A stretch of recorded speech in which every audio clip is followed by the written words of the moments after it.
So, what did you guys think about the tour? Good? Awesome. A little bit rainy? All right, that's good. I heard Rob takes tips, so you're welcome, Rob. Just kidding. All right, so we're going to talk to you guys a little bit today about what is new at Kentucky Kingdom for 2018. I might hit some of the points Rob or Mark has already passed along to you guys, but just laugh and pretend it's awesome anyways, because that'll make me feel great. Well, if my clicker works. All right, we'll go old-fashioned. So that is Rob House. I'm sure he introduced himself. He's a group sales associate. He works with a lot of you guys. Matter of fact, there's a lot of familiar faces out there today. So if I repeat stuff, just pretend you've never heard it before for the benefit of everybody else. My name is Mike Moore. I am the entertainment and video production manager here at the park, do a little bit of marketing. We're a pretty small staff full-time wise, so we all do a gazillion things. And of course, we also have Mark, who is our resident expert on all things Rise and Ace related. So thank you for always being here, Mark. Mark usually always saves me from the tough questions at the end, so I appreciate that. One bit about marketing. We like to talk about this because it makes us look good. So one cool thing about us is that Kentucky Kingdom markets self-sufficiently. So we do all of our own creative and stuff in-house, which sets us apart from a lot of other parks. They just use ad agencies, but it makes it kind of special, kind of intimate. Some of you guys have probably turned up on our marketing because me or my coworkers are always out there with the camera, so that's kind of neat. Let's see, we talked about the tour. So Kentucky Kingdom 101, let's see, how many people have been to Kentucky Kingdom? Well, it's everybody, because you just took a tour. Has everybody been to the park when it's open and running? Let's see a show of hands. Oh gosh, so most of you guys know a lot about this, so I'll run through it real quick. We are located in the city of Louisville, making us one of the only urban theme parks in the nation. It presents a really unique set of challenges and advantages. So one advantage is we have a built-in season pass space right around our park. So we always have a lot of guests here. There's always a lot of energy. And being an urban park just kind of gives it this unique, eclectic feel, which we love. So yeah, we are located in Louisville, Kentucky, one of the only urban amusement parks. Oops. And this park originally opened in 1987 and closed right after that season. So a lot of people were like, oh great, that's a great idea, an urban theme park right in the heart of Louisville. Well, it closed after 1 year, but thankfully investor and businessman Ed Hart opened it back up the following year, and over the next decade the park became amazing. We went from almost no visitors to season up to 1 million visitors per season. Added marquee attractions like Chang, they added the water park, the city of Louisville started investing in the park itself, and we started to draw a national audience. So obviously we had a hiatus for about 5 years. The park closed in 2009 under a different management, but we reopened in 2014, and over those years we've hit a couple marquees. We've done pretty well so far. So one thing we've done is we've got the park back up to 5 coasters. Is there anyone out there that can name all 5 coasters and manufacturers? I saw your hand first. What do you got? Roller Skater Vekoma, T3 Vekoma, RMC Storm Chaser, Thunder Run Din Corporation, Lightning Run is Chance Rise. You got it. All right, extra points. Who did Storm Chaser? I got stuff to give away, so. Oh, there you go. Well, he gets some then. Who did Thunder Run, who did Storm Chaser before? Keep going. CCI, Custom Coasters International. Boom, you guys are geniuses. Alright, so there they are, our 5 coasters. T3 Roller Skater, Thunder Run, Lightning Run, and Storm Chaser with more to come. Part of being a theme park is not only delivering great guest experience and thrilling rides, but it's continuing to innovate and add new attractions year over year over year. One of Ed Hart's favorite quotes is, why do people come to theme parks? It's the coaster, stupid, of course. So we always want to keep adding big and exciting rides. So hopefully we'll have some news in the coming years for you guys about that. Moving right along, so our attendance is now bumped up to an average of 9,000 guests per day. As somebody that started with the park in 2013 and went through that first year, we had pretty good attendance, but my goodness, now you go from that to last season in 2017, averaging about 9,000 people a day. It's a whole new ballgame, and it almost kind of maps itself out what we should be expanding and improving depending on where people are flowing, where people are hanging out. So it's been a really neat experience to watch ourselves grow over these past few years. One other fact we're really proud of is that from 2014, when we repurchased the property from the KEC, we've doubled the amount of attractions in the water park and the steel park. So we are rocking right along and trying to add stuff every year. this is the map of the park that you guys just walked through. Our new attractions are already on here, but I'll highlight them as we go through the presentation. But that's what we're looking at right now. I think a question I always get at the end of these presentations is, oh, you guys are kind of landlocked. Where would you ever expand if you're ever going to... Well, we actually have tons of land. You might have saw it during the tour that's kind of around the whole park. So especially over here, we've got a lot of lots we could take advantage of, and back here. So we really do have a lot of room to expand when we wish to do so. Hopefully that's soon. So, let's see. Go ahead. Kentucky Kingdom and her. Get out of here. All right, so let's go ahead and talk about the exciting stuff. What is new this year? And Rob and Mark might have talked to you guys a little bit about it, but I'll show you guys some visuals. So, unfortunately, sometimes when you're adding new stuff to a park, you also have to say goodbye to some older stuff. So, unfortunately, this year we are parting with our friend, the Enterprise. I think you guys probably saw the empty pit of wreckage out there that was the Enterprise. Mark, did you guys actually see the pieces out there? We came across 6 cars sitting back past Storm. Yeah, because rest in pieces, Enterprise. That thing is torn apart. It is sad to see it go, and the particular reason we're having to change this out is because a lot of times the older the ride gets, parts for it are stopped manufactured. So at this point with the Enterprise, every time it would break down, we'd have to basically go back to the shop and fabricate a piece from out of nothing, which took a long time and is a little bit more expensive than just ordering parts out of the catalog. So we thought it was time to say goodbye to Enterprise, but that being said, if any of you guys have a gigantic yard and are in the market for a multi-million-dollar theme park ride, let me know, because that thing's still back there and it's looking for a good home. So I'll give you my card.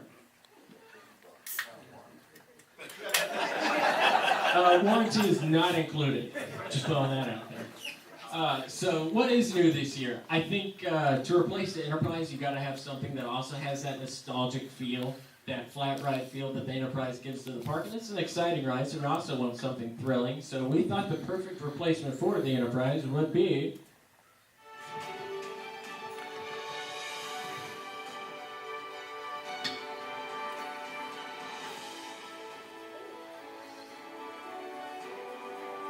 So this year we are adding the Zamperla Endeavor.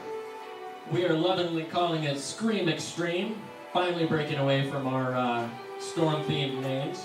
Scream Extreme has a top speed of 25 miles per hour. It's got a max G of 2.9. The height when it's fully extended upwards reaches almost 70 feet.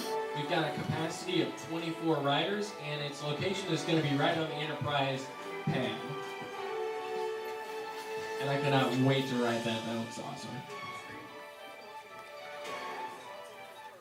So there's those stats I mentioned, and then you can catch a glimpse of our new logo up there. I am really happy we decided to break away from the storm names, because it was becoming a meme. Everywhere we go with ACE people, they're like, why do you guys name so many things with storms? They're like, we have no idea. It just happened to be a coincidence for like 4 years in a row.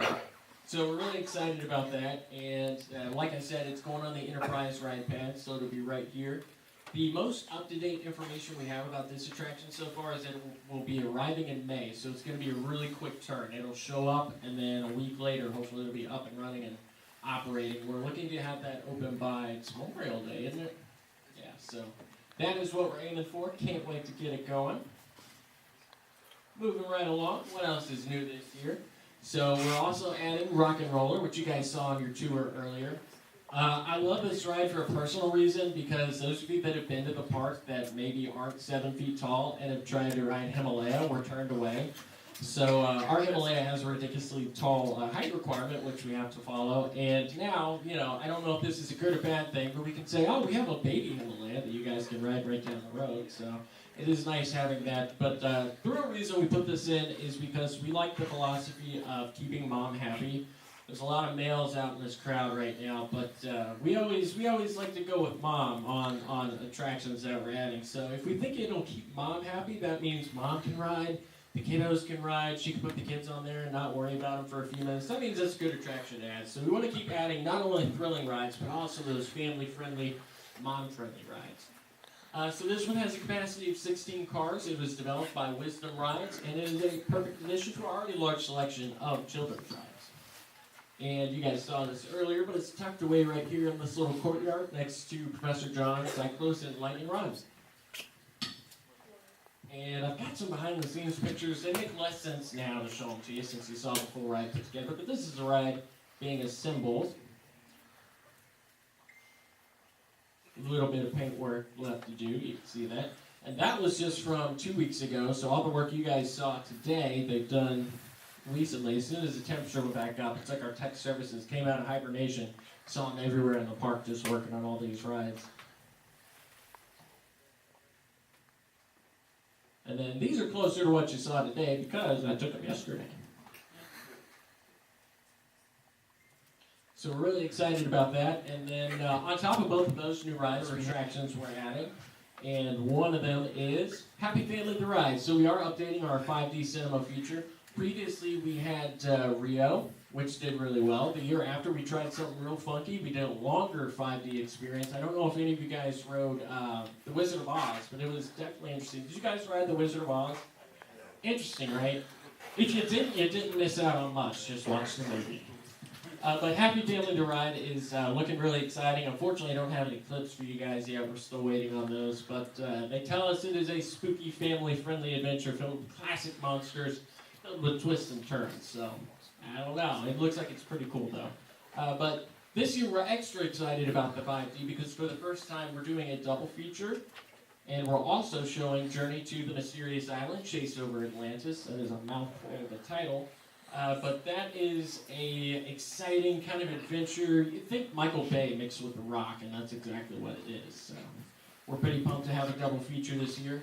And I've talked to Tech Services about how they're going to switch this out, and the current plan is that we would switch it out every other week. So let's say you come one week, you see Happy Family. If you come the next week, you'll be able to see Journey to the Mysterious Island, which stars The Rock, so it's awesome. Yay, Star Wars! Star Wars is always topical these days, with so many of them pumped out. So Thunder Run is striking back again this year. Last year in 2017, we did some track work. Let me show you guys where that track work is. So here's Thunder Run up in the corner. I'm sure you guys saw this today. We did track work last year on this front turn right off the drop hill, and it made it so much smoother. My least favorite part about Thunder Run, because I love the ride, but when you would come off the hill and you'd hit that first turn, it felt like you were in a rocket launch. There was so much vibration. Well, Amuse Rides came out and did a lot of work for us last year. Turned that first turn amazing. Did anybody get to ride it this year? Notice the difference? Better, right? So we've done the same thing this year, but towards the back turn right here. And I got some pictures of that. Rob, did you guys get to check out the track work where you were out there? We did. Cool. So this is undergoing, but it is finished. And here's some pictures of it, close-ups, if you guys weren't able to see it too close. Nothing looks better than new track. So I'm really excited too because they replaced the piece right by the camera because the camera piece was also like a really vibrant. So you try to smile for the camera and your picture would end up you just couldn't take a picture around there. So I'm glad they fixed that. I'm practicing for this year because I'm going to nail it. We've also got some other typical stuff we're adding, just with the increase of guests, some of those less than exciting but still necessary changes. And again, it falls back to let's keep Mom happy. And how do we keep Mom happy? We keep Mom happy by adding new cabanas by the Big Sur. Our cabanas around the smaller wave pool over in the Beach Club, those were filling up every single day. So we decided we're going to add a new set that are a little bit smaller, a little bit more affordable next to the Big Sur. This is an example of one. I promise it'll look better than that. That's about half constructed, and it's the only one we had out there at the moment. We're also adding additional seating areas, additional shade structures, and like I keep parroting, we're trying to keep Mom happy, keep the guests coming back. Our prices have changed a little bit this year, so I'll go over those for you. Our season pass is $69.95 this year for a limited time. It does come with unlimited admission, $1 drinks, free parking, 20% off food and retail purchases, and more than $40 in new discounts. We our season pass base that was with us for the first go round of the park until up to '99, and even through the other years, they were offered coupon books, and people were crazy about those coupon books. I think the number one comment I heard my first 4 years here is, when are the coupon books coming back? Well, they're finally coming back. It's not a physical book this year. It is just going to be loaded on your season pass. When you purchase that season pass, you'll get a little printout that tells you what it applies to and all that good stuff. So we are bringing the coupon books back. We like to say we're the best family park at the best family price. Other prices, so I said season pass $69.95. General admission this year is $54.95. Our senior child ticket is $39.95, and our out-of-state two-day tickets are $39.95 as well. Those come with free drinks, and of course you get 2 days with that. So some of you guys probably apply for that. It's all out of state except for a few select counties in southern Indiana. And if you check our website, we've got all those counties on there. So that's generally, oops, that's the wrong title. Go ahead and skip that. That's generally what we're adding this year. But we do want to give you guys a lot of chances to ask questions. So feel free if you guys have any questions, concerns, experiences you want to share, go ahead and ask them out, and we'll see if we can answer them. Yes, sir. How come our out-of-state people get free drinks and they took it away for season passes this year? So, yeah, we had tried some free drink promotions with early season pass purchases. Because what it was is basically if you bought the season pass early, you would get the free drinks just like out-of-state folks.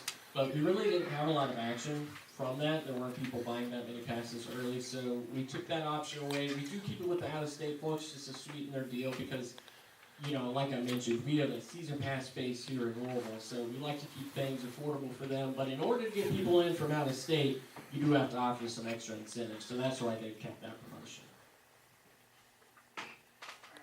Yes, sir. Well, you already put the out-of-state, but what about the company out-of-state one, the Fun Club? How much That is one, Rob, you'd probably be better at answering a fun club question. Is it a pricing question? Yeah. I'm sorry, can you say it again, please? How much is the two-day out-of-state Fun Club one this year? I believe it is 34. Take it back with you. Sorry. We'll check on that one. We'll check I, on that I one. should know. I think it's $34.95. I just don't want to confirm it with you. Anyone else have any questions, concerns, stories? Our pizza's not here yet, guys. Come on, keep them rolling. Yes, what do you got? Are there any plans to upgrade the music machine on that carousel? That's funny you ask that, because, yeah, we've taken a look at that the last couple of years, and it's a very complex, like, MIDI to instrument controller. And I know they've had some issues with it in the past, and they've tried to work through it. There's no plans to update it. Basically, it's a struggle just to kind of keep that technology running and all that stuff. So we spend a lot of time maintaining it, but I haven't heard of any plans about updating it. Yes, sir. I don't know if you know this question, but do you know the music that used to be on the carousel when it was $6? Like the CD name or? I was going to say, Mark, that might be one for That's you. a Mark question. I swear, I've been looking for that CD for like 10 years and still haven't found it. 'Cause Well, if I find it, I will let you know, because undoubtedly it's probably hidden around here somewhere. Chris, If we ever run Chris into it. Payne, who used to work here, said something about like ragtime carousel, and so I searched it, couldn't find it. That's interesting. I've got a couple people who know a lot about the Six Flags there. I can ask them about that. Let's see, SIU. So just since the park's been revitalized, brought back, what have been some of the challenges that you all have had to overcome in bringing the park back? There's been quite a few. I think initially our biggest challenge was getting the word out that Kentucky Kingdom was back. And not only was Kentucky Kingdom back, but Kentucky Kingdom was different. It wasn't like it was in the prior years. We really had to change the narrative about what our park was and what we were trying to do. I think for a couple of years there, people saw our park going kind of downhill, attractions were leaving left and right. So when we brought it back, the first thing I wanted to do is like, no, this is the new Kentucky Kingdom. We're doubling the size of the water park. We're adding all these marquee attractions. So getting the word out, because there are times where I'll go to Nashville for some company stuff, and I talk about the park, and people are like, oh, I've never even heard of that park. So you'd be surprised at how many people aren't even aware that there is a theme park in Louisville. Yes, sir. Have you guys fixed the change yet on Mile High Fall and T3 yet? Tech Services was doing a lot of work on the chain towards the end of the year. Mark, have you heard an update on that? Fingers crossed, everything should be good to go. I like that answer, fingers crossed. So we're going to assume the best on that. I know our Tech Services team is fantastic, and they were already working on it last season. So I would go ahead and assume that it's going to be good to go from day one this year. Yes, sir. We both have the same question. Oh, well, you can like chorus it together, or however you want to. You go ahead. We want to know if we can get the pictures. Yeah. Yeah, just, I'll be sticking around afterwards. I'll give you my, contact info. I'll email it to you. Yes, sir. Are there any plans to extend evening hours? We have talked about that since like day one of opening. Extended hours, extended dates. It always kind of falls back to the same thing. We're getting really good at what we're doing right now, so we want to make sure that's perfect before we adjust anything.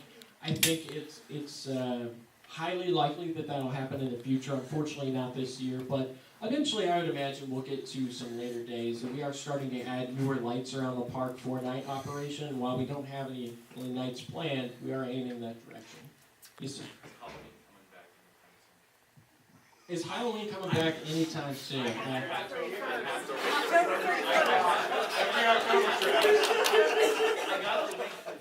It is, yeah, it's not October 31st, just check the calendar. No, so we get asked that a lot, and I've got the official canned answer for you. It's basically, so everybody likes Halloween, but the city of Louisville is so saturated with Halloween activities, we would have to develop something that's very different to get people here, because you've already got the zoo and Kroger and all those haunted houses that pop up in Louisville. So it's a challenge of not only finding something unique to draw people in, but it's also a challenge of, we offer one of the lowest in the region, and extending our dates without charging extra for that, would be tough to finance. So there's a lot of difficulties we're trying to get over to put something like that together, but at the moment, we're starting to get good at what we're doing. We want to be perfect, and then we'll move past that. So it is on the back burner,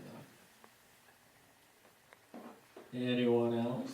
Yes, sir. So, I hate to beat a dead horse, but to follow up, what kind of discussions have you had as far as making an event that's different for Halloween? I mean, you mentioned that it would have to be different. Has anything come up, or is that just the general mentality that it would have to be different from haunted houses? We've tossed around we've had radical ideas on one end of the spectrum all the way to the other. So what everybody agrees on is we've got to be different. There is some differing opinions in what we should do. Some suggestions are treating it more like a fall festival. You change up the menus a little bit. You open up, but not too late, so it wouldn't be frightening. Of course, on the other end of the spectrum, people are like, oh, you just filled the entire park with haunted houses. You only run a couple attractions. So I can promise you, if we do a Halloween event, it's going to fall within that spectrum, but I can't tell you which side it'll fall on. Yes, sir. What is the August schedule gonna look like? Because I know like last year during the fair, you guys only open on weekends. Yeah, so our August schedule should follow last year, except for State Fair. That's still to be announced. We're still trying to work out details with the Kentucky Exposition Center and the State Fair Board and all that. As soon as we know, that'll be published to the website so you guys can know. So as soon as we find out, we'll find out. But right now, it's to be determined. Yes, sir. So next year would be, in theory, the full 30th anniversary of operations and everything for the park. Do you all have any big plans for celebrations or anything, or bring back unofficial merchandise? That's not knowledge that I'm privy to, although I would definitely expect them to take advantage of that, because I know we have, a lot of it is like, oh, is it our 5th anniversary this year, or is it our 29th? So we kind of go back and forth. I do know on our merchandise, though, it says Kentucky Kingdom established 1987, which would make next year our 30th anniversary. So there's no plans that I have knowledge of, but I guarantee we'll try to take advantage of that and put up some cool new merchandise and all that. So stay tuned for that. It'll be a big year next year. Yes, sir. Do you have any plans to extend the food auctions here? Always. We have an executive chef on staff, and he basically has a test kitchen where he just puts the most delicious combinations together, and we sometimes, if we're lucky, in the right place at the right time, we get to try them. So we are trying to expand the menus, change them up this year. I know for sure the beer garden, a lot of you guys look like you can't be in the beer garden, so don't go in there. But the ones of you that can, we've got some delicious options going in there, like dumpster tots and I think bourbon smoked wings. We're trying to hit that unique flavor feel, and we're starting to do that pretty well. So there's going to be a lot of new stuff in the beer garden this year to check out. Oh, and the most exciting thing, we have cocktail popsicles now. They're alcoholic popsicles. It's going to blow your socks off. I'm so pumped. So again, a lot of you guys are not old enough, so you can't have them. But, well, there you go. Like, it's day one. Yeah, I'm going to be trying one day one. Yes, sir. So, being an entertainment guy, what is your vision for that vacant venue that's in the back of the park? Like, if you were going to put a show in there, what would you do? This is a tough subject. I can't exactly comment on what we're doing with that, but I will say that it should be in use this year. But you guys are going to have to stay tuned on that one. The way we look at it is there's a lot of parks around here, and they do a lot of entertainment. And it's kind of on that spectrum thing. Do we want to go all out and do third-party shows, these big shows to get people in there? Because Sea Lion Splash is a third-party show that we're bringing back this year for the 5th year. They're so popular, so it's, kind of, do we want to go in that direction, or do we want to self-produce? So we're in the camp of, we like those third-party shows. They're bigger, they're self-sustaining, they draw in a big audience each time. So we do have something cooking up for the arena this year that hopefully materializes. And you guys should know about that in the coming weeks, because we're just waiting on a few answers. But that information is coming very soon. That's a good question. Yes, ma'am. Yes, but I'm not exactly sure what they are. We have a couple of beer sponsorships. One is Against the Grain. Ooh, and I can't remember the other one, but it's actually a rotating menu too, because a lot of times once the couple cakes we have are empty, we'll go ahead and ship to some, based on what sells hot and what's not exactly selling. We do ship that menu around too. Yes, sir. If you guys did a show back there, where would you put all that supply at? Yeah, that's the same question I'm asking too. I'm not 100% sure. Most of that stuff back there is actually just waiting to be recycled or sent off to metal junking places. So that stuff's not really things we're keeping. I think we are going to keep the backdrops, but a lot of the stuff that's in storage back in the arena that you guys have probably seen, we're getting rid of most of that. Yeah, that's what I was answering this gentleman earlier. We do have plans to use that. It's just, I told you guys I'm going to have to kill you, and there's too many of you, so. I didn't hear the original question. Yeah, so we are planning on using that arena eventually. Hopefully it's this year. And it's funny you asked the question today, because you guys should know in a couple weeks. We're not 100% sure, but should know in a couple weeks. Yes, sir. What about park-wide Wi-Fi? Has there been any discussion on that? Ooh, that one's a little out of my wheelhouse, but I have heard discussions about that. I don't know if you guys have heard more than I've heard, but it is something we've discussed before. Never made a move on it, but yeah, I know, right? No POVs. Yeah, definitely don't bring the phones out on the ride. But we are discussing it because I know a lot of parks are doing that. It'd be a nice thing to have. So that is being discussed. I'm not sure how close that is to being a reality. It's probably not a this year thing for sure. Yes, sir, in the back. You guys in-house that video you did on Valentine's Day, didn't you? Yeah, that was us. We just took an afternoon and shot that. Any more like that coming up? Oh yeah. We've got a couple things in the pipeline. We wanted to do kind of a holiday series type thing. So next couple ones up are March Madness and St. Patrick's Day. So be on the lookout for those. Thank you. I'll pass that along because her people are pretty much in charge of the YouTube channel. Yeah, it's fun. We were up late last night editing a behind-the-scenes look of our greenhouses and horticulture team, so this was great.